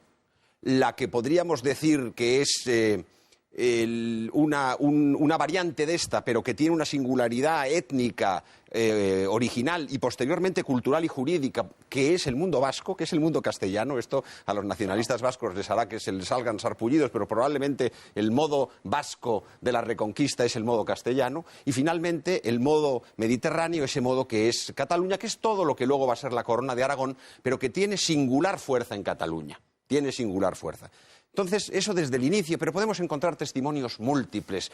Podemos encontrar testimonios de Jaime I diciendo que Cataluña es uno de los reinos más bellos de España. Podemos encontrar las declaraciones de teóricos como Eiximenis hablando de la pureza de Cataluña en España. Podemos encontrar las crónicas de Pedro el Ceremonioso hablando con total naturalidad de España. Es decir, cuando uno ve todos los textos medievales, es que no hay una dialéctica entre Cataluña y España, hay una natural pertenencia, integración múltiple.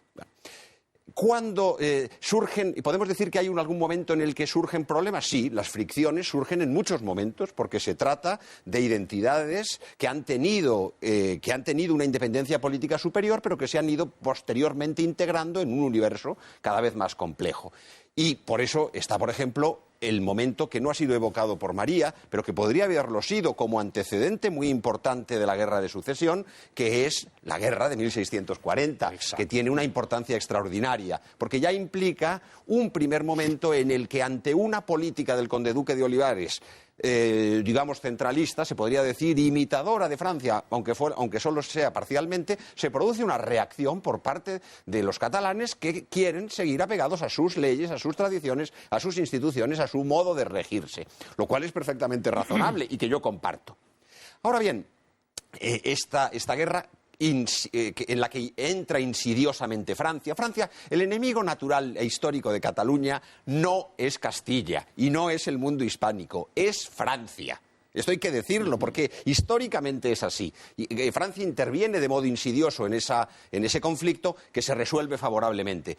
Y luego, y aquí es donde viene el misterio, las ironías de la historia o de la providencia, cuando muere Carlos II sin sucesión, después de haber intentado dejar al príncipe elector de Baviera, que desgraciadamente muere pocos meses después de ese primer testamento, porque si esto no hubiera ocurrido, el conflicto internacional se habría ahorrado, porque el problema se trataba fundamentalmente de un problema internacional. Se trataba de que, por un lado, Austria no admitía que pudiera haber una unión dinástica entre las Españas y Francia, y por otra parte Francia no admitía que pudiera mantenerse una unión dinástica entre Austria y las Españas. Y esa lucha, ese conflicto, es un conflicto internacional, en el que se mezclan muchas cosas. Se mezclan elementos religiosos. Y los catalanes, en un momento determinado, considerarán que las tropas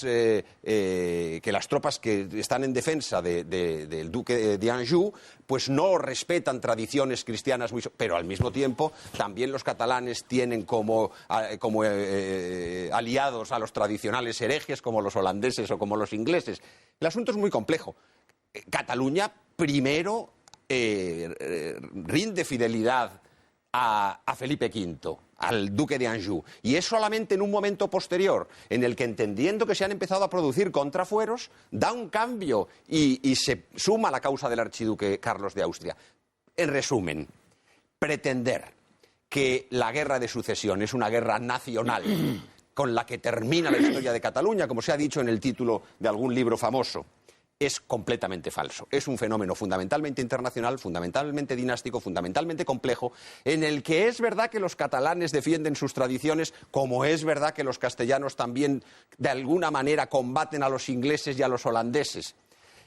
Y sobre todo, cuando el final de la guerra es verdaderamente emocionante, ese momento en el que, pese a que Felipe V le ha pedido muy duramente al duque de Berwick que no admita ningún tipo de negociación y que es una capitulación pura y simple, que no hay negociación de la rendición.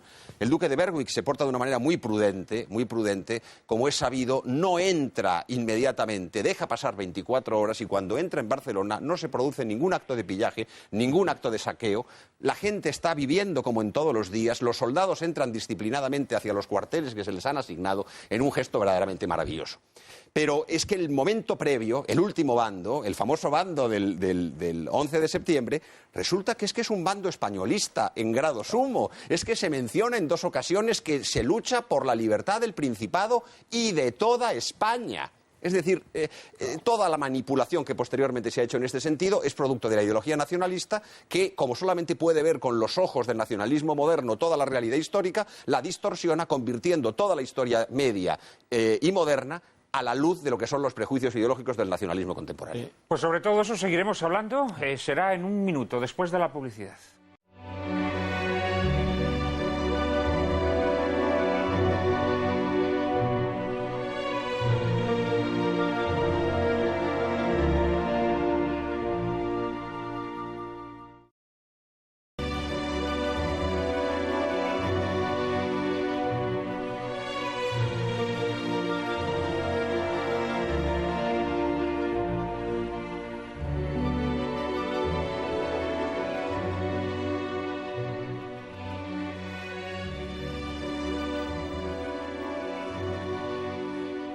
En el anterior bloque, Miguel Ayuso nos hacía ese rápido recorrido sobre la historia de Cataluña entrelazada con la historia de España e inmediatamente, mientras hablaba, el resto de contertulios me pedían también la palabra. Jordi.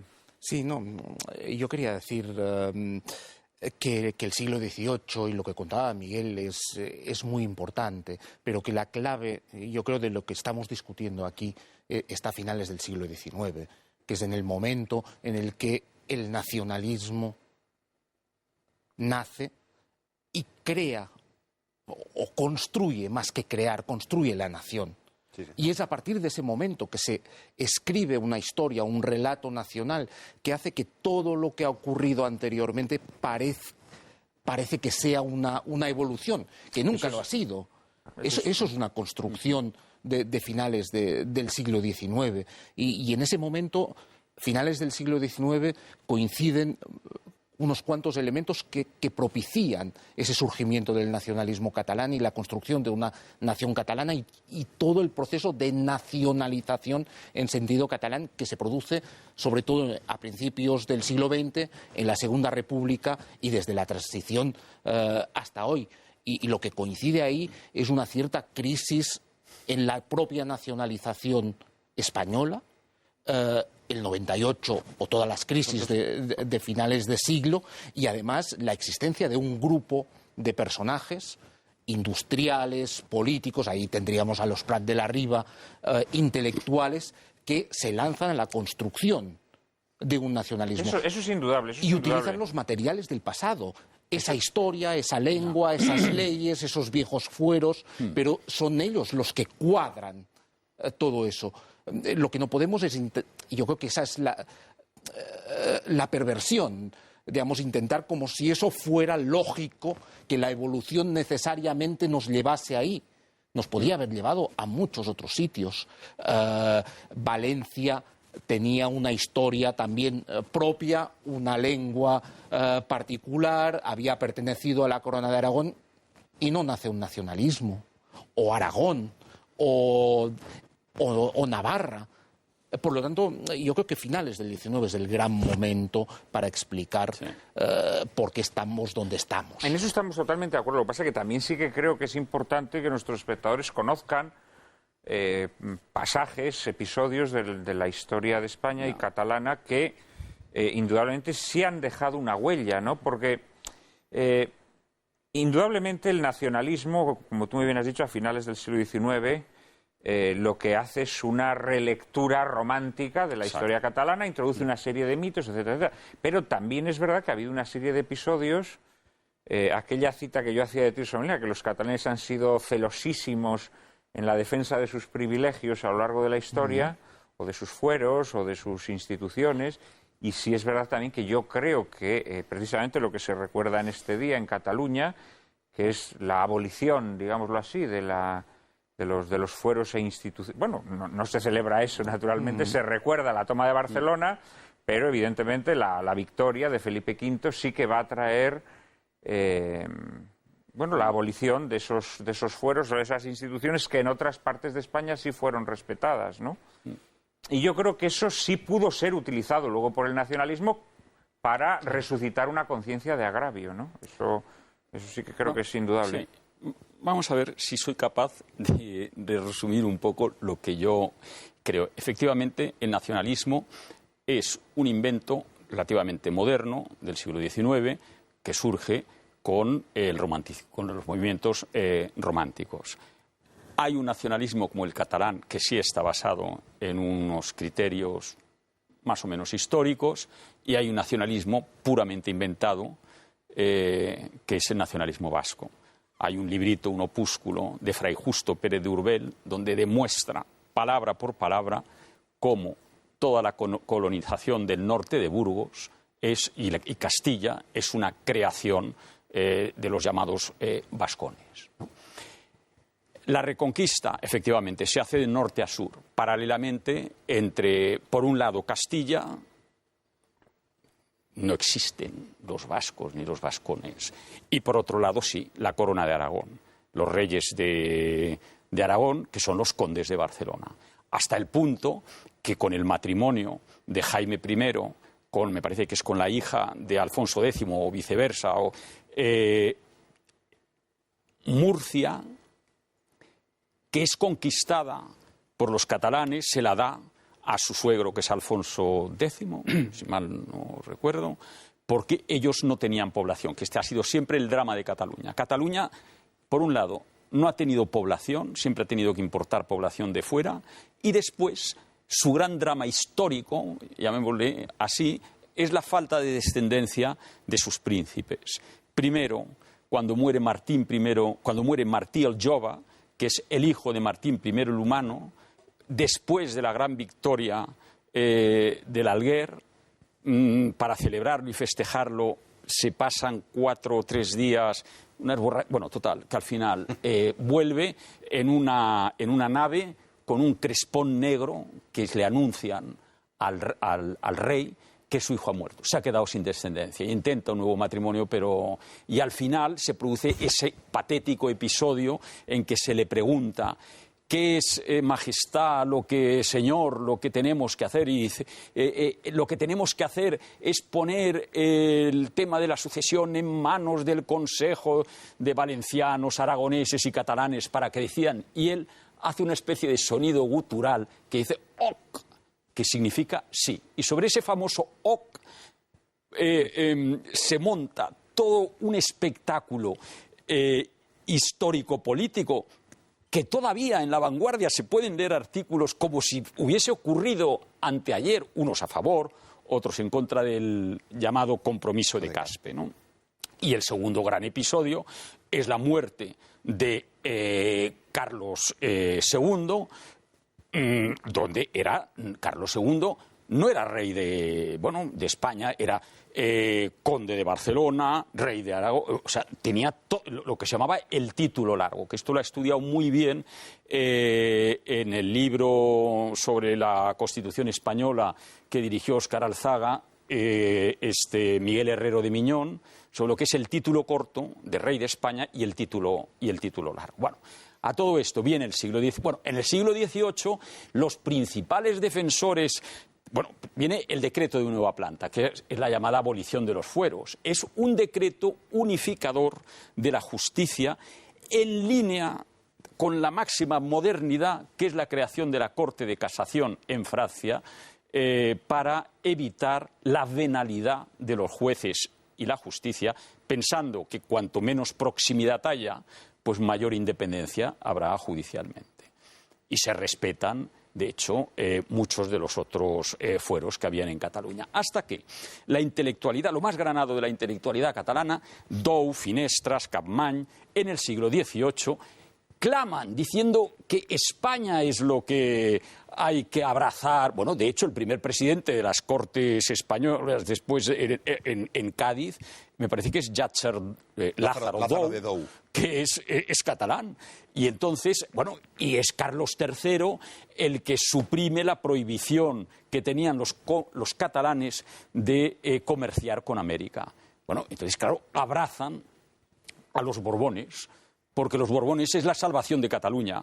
¿Qué ocurre? Después viene todo el movimiento catastrofista, que para mí es funesto, de la llamada generación del 98, donde no hay un solo pensador que defienda a España. Llegando incluso, en el caso de Ortega, a decir que nuestra historia es que no hay nada que la salve. Quizá dice algún episodio del reinado de Carlos I, pero nosotros leemos ahora a Zorín. Es tremendo el paisaje de esos pueblos polvorientos, decadentes, tristes, amargos de Castilla. Claro, viene Valentí Almirall en el siglo XIX y lo que añora en una Cataluña pujante y que empieza a despegar económicamente después de varios siglos de decadencia, es decir, nosotros lo que queremos tener es túneles como en Suiza, y surge verdaderamente un nacionalismo basado en un movimiento romántico y literario y basado en un movimiento económico muy pujante que se contrapone a una España, como decía Machado, miserable, ayer dominadora, que envuelta en sus andrajos desprecia cuanto ignora. Y de ahí nace el nacionalismo catalán. Todo lo demás, hombre, pues son temas discutidos y discutibles, la guerra civil, el desastre de los 40 años de franquismo, aunque también con sus matizaciones. Quienes hacen todo el despegue económico de España son catalanes. ¿Quiénes son? Ullastres, plan de estabilización. López Rodón, los planes de desarrollo. Sardá, reforma del sistema bancario. Udina, todo el plan de carreteras. Mi modesto y querido padre, que fue el que hizo el Gran Madrid, el Plan General para la Ordenación Urbana de Madrid. E idean una idea genial, que es romper el sistema radial de comunicaciones que se consolidó en la época del general Primo de Rivera. Y unen el puerto de Bilbao con el de Barcelona para, mediante un eje, o sea, es decir, donde se potencia Cataluña es en el franquismo, con una idea además política, que es la idea de Cambó, que sostiene que hay que igualar España, el resto de España, a Cataluña, entre otras cosas, porque así Cataluña tendrá un mercado mucho más amplio y la riqueza beneficiará a todos. De hecho, en el tardofranquismo, Barcelona es la capital cultural de España y en este momento Barcelona, aparte de un parque temático turístico interesantísimo, a lo sumo es la capital de Cataluña, pero no tiene esa pujanza cultural y esto que tuvo en su época. El nacionalismo ha sido letal para Cataluña y de ser una potencia económica no es en este momento el motor económico de España. Aparte de la crisis y todas esas historias, el motor económico de España ahora es Madrid. Vamos a ser claros, donde por cierto hay o somos 100.000 catalanes los que habitamos aquí y ninguno estamos en ningún oficio menestral, ¿eh? Todos estamos en puestos dirigentes, con lo cual, hombre, el nacionalismo catalán al extremo que se está llevando a mí me parece letal. Y yo hay cosas que sí las comprendo, o sea, el amor a Cataluña, determinadas conceptualizaciones incluso contradictorias que se hacen en la Constitución, la distinción entre naciones y nacionalidades, en fin, todo eso es encajable, ¿no? Pero después la historia va por donde va. ¿Y a dónde nos conducirá la historia? Pues yo no creo que sea viable en este momento una independencia. También dependerá de todo el futuro de Europa, del euro. En fin, la historia es algo vivo Bueno, más que viable, muerto, más que viable, no aquí lo que muerto, estamos como discutiendo es diría si tiene Fukuyama, algún sentido histórico, Oye, ¿no? me he extendido ¿Tiene demasiado, perdón. No, que digo que más que a discutir si es viable o no, Sí. ¿no? Pues, Bueno. que para eso tendríamos que tener unos conocimientos económicos que seguramente... Hombre, viable sí lo es. Estábamos discutiendo si tiene sentido histórico, si tiene alguna razón de ser Yo creo histórica que o no la pues mira, independencia en resumen, de Cataluña. Creo que sí tiene una razón, o sea, una razón histórica. Sí la hay. Hay una entidad catalana. ¿Sí? Hay una lengua. A Fernando el Católico le llamaban el viejo catalán. Pero además tenía cosas caracterológicas de los catalanes y él se expresaba en catalán. En el franquismo, todos estos que hicieron las reformas económicas, todas las hicieron en catalán, ¿eh? Con independencia de la repercusión del Pero catalán. claro que Jorge ha dicho que sí tiene un sentido Pero es que yo histórico creo- la independencia de Cataluña. Hombre, Lo has dicho tú, ¿eh? Lo has dicho tú. Yo- No sé si ahora alguno de estos sentido mitos te quiere histórico, rebatir. Vamos a ver. sentido histórico sí lo tiene. Otra cosa es que no sea realista, Yo antes pero de- sentido histórico. Primero Xavier y luego Miguel. Xavier. Antes de hablar de la independencia, yo quería hacer un par de apuntes a lo que se ha dicho antes. En general, parte de lo que quería decir ya se ha dicho, pero solo un par de cosas. Yo creo que, vuelvo al 17 o al 18 también, ¿no? Yo creo que tanto en un caso como en otro, lo que es muy visible es que realmente no hay una voluntad por parte de Cataluña de conservar unos determinados privilegios, es evidente, pero no hay una voluntad tampoco de constituirse, si se puede llamar así, en nación. Porque lo que los catalanes tienen en la cabeza es buscar otro que les proteja. Es decir, Francia o el imperio austrohúngaro, pero no, evidentemente, no el establecerse como Estado-nación, ¿no? Y yo creo que esto es constante en la historia de Cataluña. Yo creo que esto es constante. Antes de esto, otra anotación de lo que se ha dicho antes. Estamos hablando siempre de Cataluña, España. Claro, hay una entidad mucho más compleja detrás, ¿no? Sobre todo a partir del siglo XVIII. Yo creo que efectivamente ya hay partes, digamos, y eso se ve muy claramente en la guerra de sucesión, ¿no? Hay una parte de la sociedad catalana que efectivamente que tiene un determinado punto de vista y unos determinados intereses, y otra parte de la sociedad catalana que tiene otras. Y de aquí viene que, en cambio, todo se nos presenta, y así lo leemos hoy en día en los libros de texto, ese continuo del que hablaba Jordi antes, ¿no? Parece, y es ahí para mí la gran tragedia, y ese es otro tema, ya sé que no es del programa de hoy, pero el de la enseñanza hoy día en Cataluña no es únicamente la imposición, digamos, del catalán como lengua única de enseñanza, es sobre todo, o es también, el hecho de que lo que se enseña, y además muy a menudo desde la más absoluta incultura, es decir, muy a menudo los maestros que enseñan esto pues no saben más que el libro de texto que están leyendo, no saben más que esto, y ahí se dice, eso sí, que el 11 de septiembre pues fue pues todo un pueblo alzado en armas defendiendo sus barbaridades de este tipo, y eso sí que realmente es dramático, ¿no? Yo creo que luego, volviendo ya para acabar con lo que decíamos la independencia, creo que efectivamente Cataluña nunca ha tenido este deseo de independencia o de ser realmente una nación, en el sentido que es la definición que a mí me gusta, que es la de Renan, la de realmente de un grupo de ciudadanos dispuestos a vivir juntos, ¿no? Que esto es lo que realmente somos, yo creo, los españoles, sobre todo desde el año 78. Es decir, desde mucho antes, por supuesto. Pero digo sobre todo desde el año 78 porque realmente una Constitución que en aquel momento parecía resolver pues muchísimos de esos problemas de los que estamos hablando ahora, ¿no? Seguramente no los resolvía, pero parecía que estaba pues encauzado y que había ahí un camino por el que había que seguir y por el que no se ha seguido, ¿no? Decía Gaziel, ya para acabar, me acuerdo de unos artículos de los años 20, Gaziel escribía en La Vanguardia y estaba siempre peleándose con los catalanistas que escribían en la publicidad, que eran los de Acción Catalana, ¿no? Que eran el catalanismo más radical, ¿no?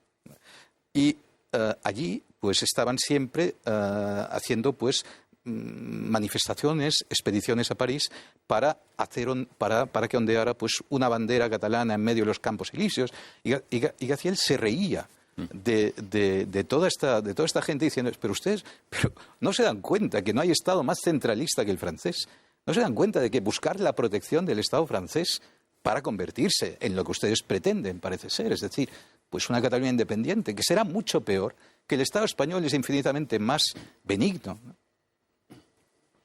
Miguel, muy brevemente, por favor. Porque brevísimamente. Yo creo que yo no comparto el asunto de Renan, pero no es el momento ahora. Yo lo único que quería decir es que el catalanismo lo que ha pretendido, el nacionalismo catalán lo que ha pretendido es que España es un Estado y Cataluña una nación. Esto es una manipulación.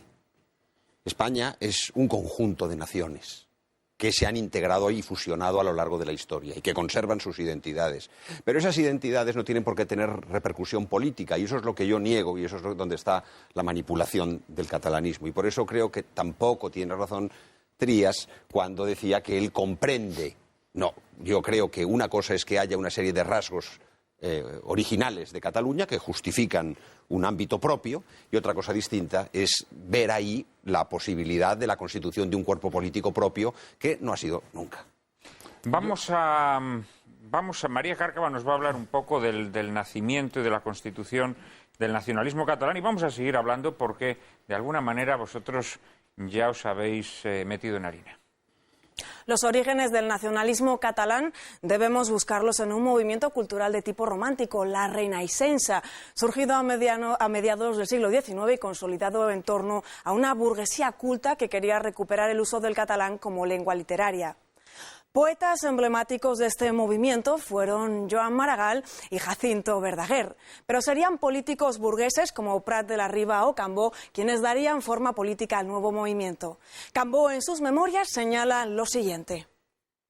La pérdida de las colonias provocó un inmenso desprestigio del Estado. El rápido enriquecimiento de Cataluña, fomentado por el gran número de capitales que se repatriaban de las perdidas colonias, dio a los catalanes el orgullo de las riquezas improvisadas, cosa que les hizo propicios a la acción de nuestras propagandas dirigidas a deprimir el Estado español y a exaltar las virtudes y merecimientos de la Cataluña pasada, presente y futura.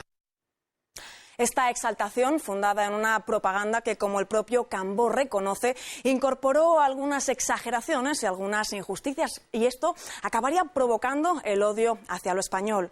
Claro que este odio no impidió que la burguesía nacionalista, ante los desmanes del sindicalismo anarquista durante la Semana Trágica de 1909, cerrara filas en torno a la represión ordenada por el conservador Antonio Maura. Tampoco que tras la huelga general y las movilizaciones obreras de 1917 colaborase con los partidos dinásticos, sosteniendo más tarde la dictadura de Primo de Rivera y financiando el levantamiento del 18 de julio.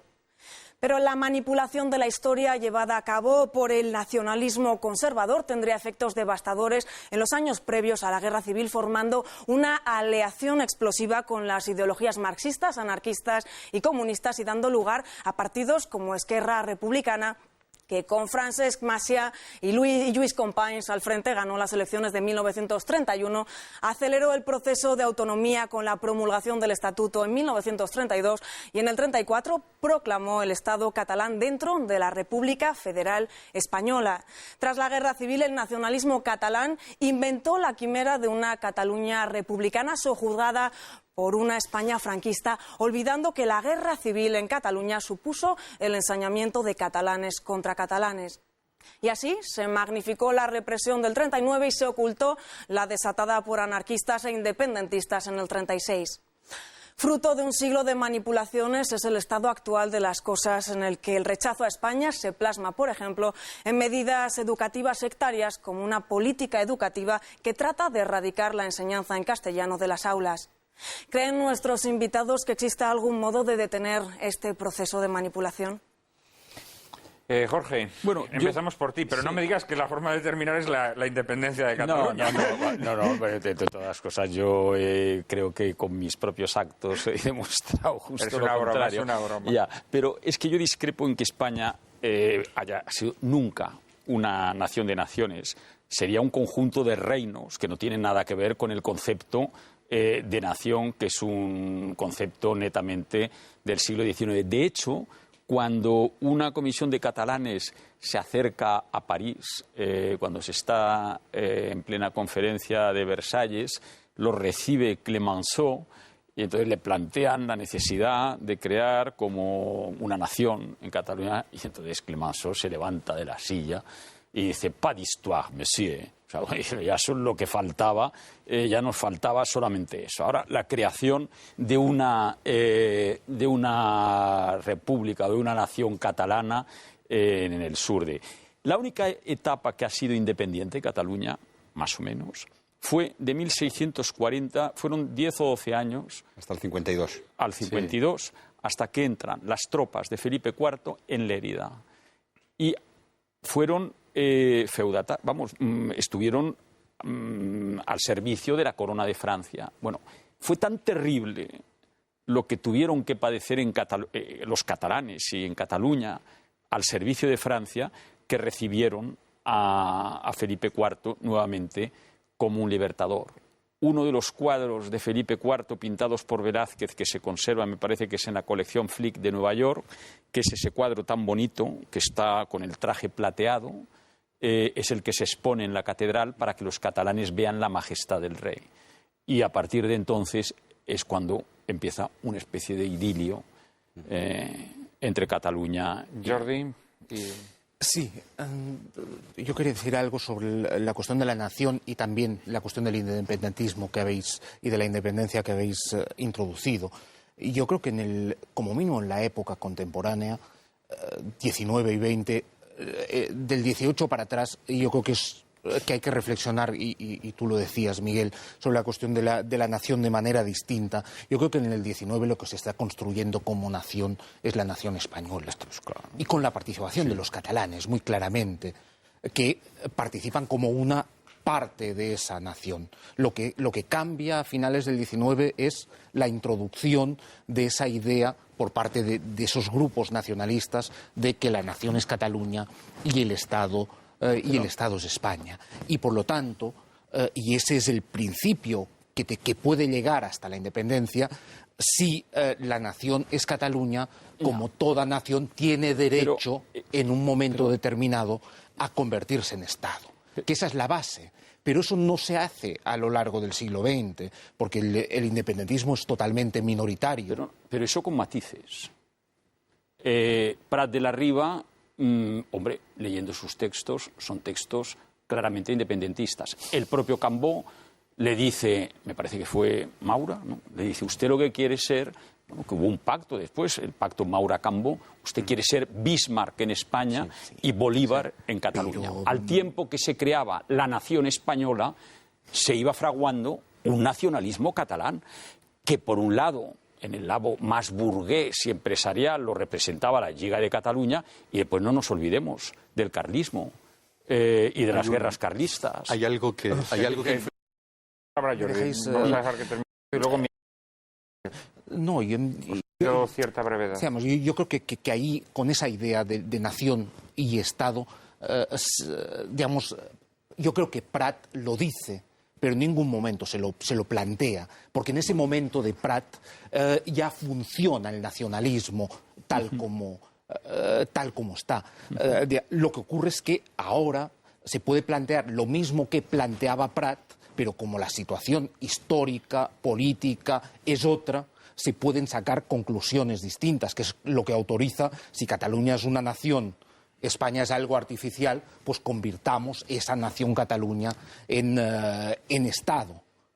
Pero, digamos, yo en ese sentido, y para volver a la pregunta que tú hacías antes, yo creo que el hecho de que haya o no argumentos históricos que avalen la independencia, eso es lo de menos. Digamos, porque eso depende de determinadas voluntades. Y esas voluntades son las que finalmente harán cuadrar, si se quiere, las cuestiones históricas. Pero eso son las de menos. Yo creo que hay que entrar en la dinámica actual del nacionalismo, en la que es un nacionalismo que se alimenta permanentemente del movimiento y, por lo tanto, está en continua evolución y en continua superación. Y eso es lo que nos puede llevar, digamos, a un momento determinado a plantearnos realmente la cuestión de la independencia. Como que podrá parecer algo, a algunos les parecerá lógico, pero es algo, no es tan lógico ni natural, es algo totalmente construido y que depende de determinadas voluntades políticas. Miguel. Sí, estoy muy de acuerdo con lo que acaba de decir Jordi Canal. Yo estaba haciendo un análisis del término de nación y de nación de naciones, o como se quiera hablar de esto, antes del 19. Es decir, una significación histórica y tradicional de la nación y no la significación política y revolucionaria que es la que le da el nacionalismo. Yo tendría algunas discrepancias luego con la interpretación de Jordi Canal, pero no es el momento tampoco. Si Dios quiere, habrá otras ocasiones.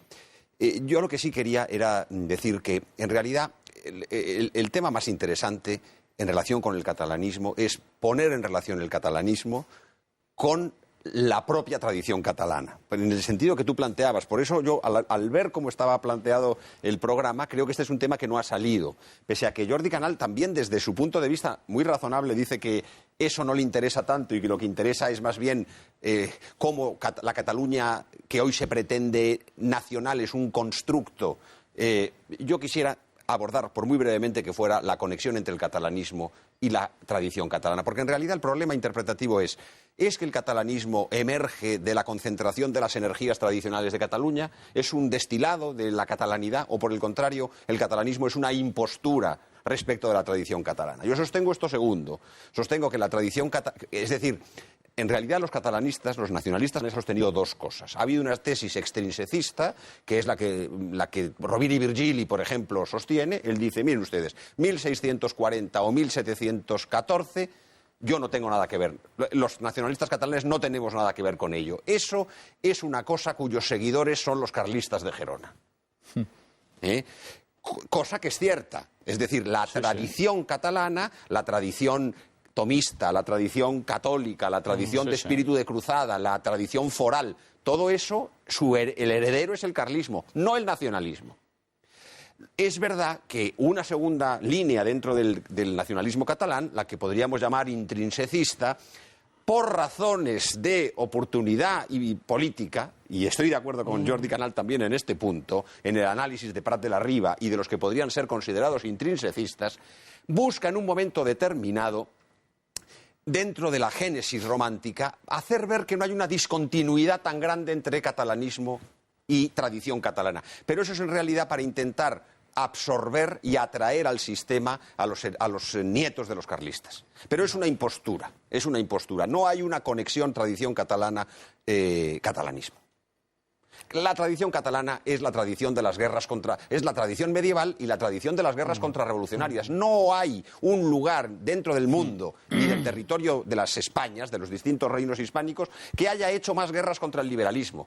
Desde la Guerra Gran, si se quiere, y esto no sería contra el liberalismo, sería contra el absolutismo como precedente del liberalismo, desde la Guerra de Sucesión, la Guerra Gran contra la Convención, la guerra contra Napoleón, la guerra contra el trienio liberal, la regencia de Urgel, 1820. Y las carlistas. Los agraviats. Claro. No, las carlistas vienen luego. Los agraviats, la primera guerra carlista. La segunda dels matiners, que solamente existió en Cataluña. La tercera. Es decir, cuando uno repasa la historia de Cataluña, es una historia heroica de lucha contra el liberalismo, contra la modernidad, contra el Estado, y en defensa de la tradición política, cultural y religiosa de Cataluña y de España. Y la primera manifestación en apoyo al general Primo de Rivera sale de la lonja de Barcelona, encabezada por empresarios, andan los 150 metros que hay entre la lonja. El propio general sale de Barcelona. Sale al balcón. Sí, claro, pero es normal, en la situación de Cataluña. Claro, sí, o sea, avalando esa tesis. Desgraciadamente tenemos que ir terminando el programa. Xavier. Sí, yo solo quería añadir algo que me parece importante aquí, que es el fenómeno, en todo lo que estamos diciendo, acción-reacción, ¿no? Hablábamos ahora de Primo de Rivera, la dictadura de Primo de Rivera, claro. Ahí es donde realmente el catalanismo cobra una fuerza enorme. En estos años, digamos, de prohibición del uso de la lengua, es decir, aquello que se había ido ganando en la mancomunidad de Prat de la Riba y luego de Puig i Cadafalch en los años anteriores, ¿no? en los años 10 y primeros 20, pues todo esto de golpe, ¿no? Y en paralelo lo que es también el declive de la propia dictadura y el declive consiguiente de la monarquía, todo eso produce que luego en la República, efectivamente, las ansias, por decirlo de algún modo, ¿no?, del nacionalismo, pues encuentren una masa realmente significativa, que tampoco fue sistemáticamente mayoritaria, cuando menos del nacionalismo más radical. Porque en las elecciones del 33, por ejemplo, en Cataluña ganó la Lliga, y ganó, por lo tanto, una coalición de catalanismo conservador, ¿no? Pero es verdad que y por supuesto luego ya la guerra civil y la dictadura franquista son ya, desde el punto de vista del nacionalismo catalán, bueno, el alimento casi necesario para de algún modo pues potenciar todavía más, porque al final la estrategia sistemática durante estos años, estas décadas de democracia que ya llevamos, cuando el nacionalismo apela a cualquier acto, el que sea, aunque no tenga nada que ver, es sistemáticamente el adjetivo franquista que se aplica a lo que alguien puede haber dicho, a lo que alguien puede haber hecho, sin base ninguna. Es decir, simplemente porque sigue este discurso.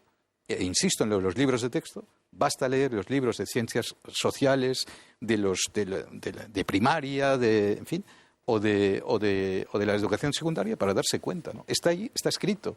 Y eso nadie lo rebate porque, en fin, supongo que simplemente las competencias en educación pues están transferidas al gobierno autónomo.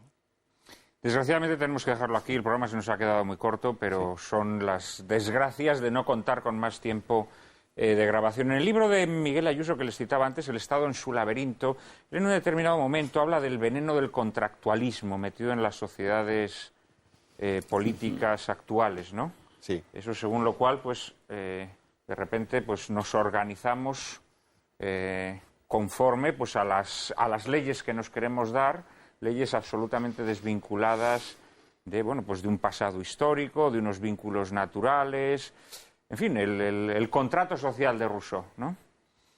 De alguna manera, las naciones modernas se forman así, mediante el contractualismo, y los nacionalismos no dejan de ser como un repique o como una especie de reverberación de ese fenómeno contractualista. Desde el momento en el que ese contractualismo se erige en la única forma para reglamentar nuestra vida, prescindimos de nuestros vínculos naturales, de nuestras instituciones históricas, y nos damos una ley a través de la cual nos vamos a gobernar desde ese momento. El problema es que en cualquier región, en cualquier pueblo, en cualquier aldea, van a poder querer repetir ese esquema. Y yo creo que este es el drama de los nacionalismos en el siglo XXI, ¿no? Es la repetición del esquema contractualista ad infinitum, ¿no? Con unas consecuencias imprevisibles. Sí, pero aquí hemos olvidado una cosa que me parece muy importante, que es la Unión Europea, en este contexto. No. Esto cambia mucho la situación hoy en día, creo yo. No. Pero es que es muy triste que para que el nacionalismo no pueda imponerse tengamos que apelar a la Unión Europea, a la que, por cierto, Miguel Ayuso también dedica algunas lanzadas. Y no a moro muerto. A su libro, cuando realmente yo creo que la Unión Europea se está desintegrando ante nuestros ojos. Como consecuencia de la crisis económica que ha desvelado su verdadera naturaleza, que era una junta de mercaderes, mercaderes montada sobre la nada. Pero Dios nos libre que se desintegre del todo, creo yo. Dios nos libre de que se desintegre del todo, diría yo, pero bueno. Dios nos libre, evidentemente. No. Evidentemente que sí. Creo que sí. Desgraciadamente tenemos que dejarlo aquí. Os cito a un nuevo programa sobre Cataluña, porque se han quedado muchísimas cosas en el tintero. Muchísimas gracias por vuestras valiosas aportaciones. Y en un minuto, María Cárcava y yo mismo les anticipamos el asunto de nuestro próximo programa.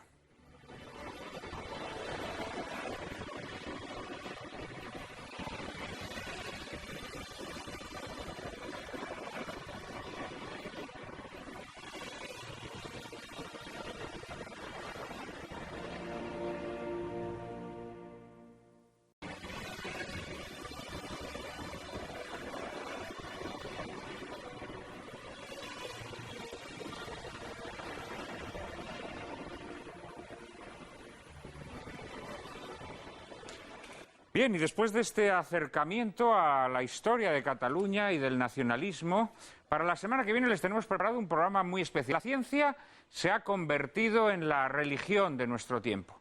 Parece haberse impuesto la máxima de que todo lo que la ciencia pueda hacer debe hacerse sin reparos. La semana que viene nos preguntaremos si la ciencia debe imponerse en su acción unos límites, debe desarrollar sus investigaciones libre de valoraciones previas, de presupuestos metafísicos y morales. ¿Es capaz la ciencia de dar respuesta a todas las realidades físicas y metafísicas? A esta y otras preguntas similares trataremos de dar respuesta en Lágrimas en la lluvia. E ilustraremos nuestro coloquio con La isla del Dr. Moreau, película dirigida por Don Taylor en 1977, basada en la novela homónima de H.G. Wells, con un reparto encabezado por Burt Lancaster y Michael York, en la que un científico demente juega peligrosamente a ser Dios, fabricando quimeras de laboratorio en una remota isla olvidada de la civilización. No se la pierdan, ya saben que a partir de ahora no podrán llorar lamentando que la televisión es un desierto de la inteligencia y el buen gusto. Ahora ya pueden refrescarse en el oasis que les brinda Lágrimas en la lluvia. Todos los domingos a las 4 de la tarde, aquí, en Intereconomía Televisión.